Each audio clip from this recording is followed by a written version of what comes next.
بسم اللہ الرحمن الرحیم۔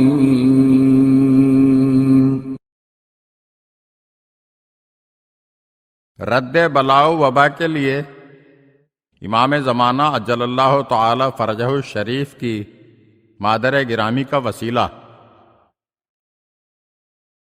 آیت اللہ سید محمد فشارقی سامرہ کے ایک حلقہ درس میں پہنچے تو بہت پریشان لگ رہے تھے۔ یہ دیکھ کر وہاں پر موجود علماء و مجتہدین کرام نے ان سے دریافت کیا، آغا کیا بات ہے، اتنے پریشان کیوں ہیں؟ تو انہوں نے فرمایا کہ آج عراق میں جو طاعون کی وبا پھیل رہی ہے میں اس کی وجہ سے بہت پریشان ہوں۔ پھر انہوں نے ان حضرات سے پوچھا، کیا آپ لوگ مجھے مجتہد تسلیم کرتے ہیں؟ سب نے عرض کیا، جی ہاں ہم آپ کو مجتہد مانتے ہیں۔ تو انہوں نے کہا، کیا آپ مجھے عادل مانتے ہیں؟ تو سب نے عرض کیا، جی ہاں ہم آپ کو عادل مانتے ہیں۔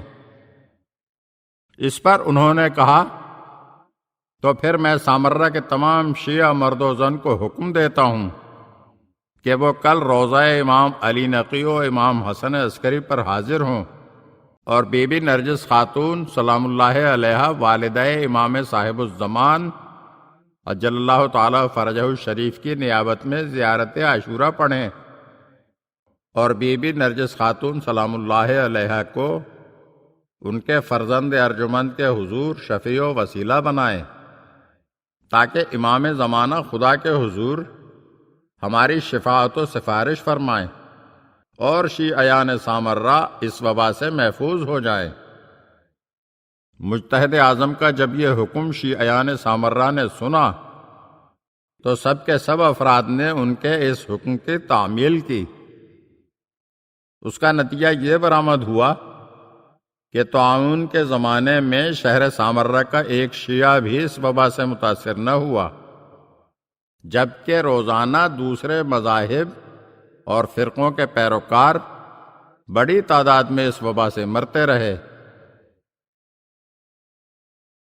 اگر آپ ہمارے چینل کی نئی ویڈیوز دیکھنا چاہتے ہیں تو ہمارے چینل کو سبسکرائب کریں اور گھنٹی کے بٹن کو دبائیے تاکہ ہر آنے والی ویڈیو آپ کو جلد موصول ہو سکے۔ اور ہاں، لائک اور شیئر ضرور کیجیے اور اپنے قیمتی کمنٹ سے ہمیں آگاہ کیجیے۔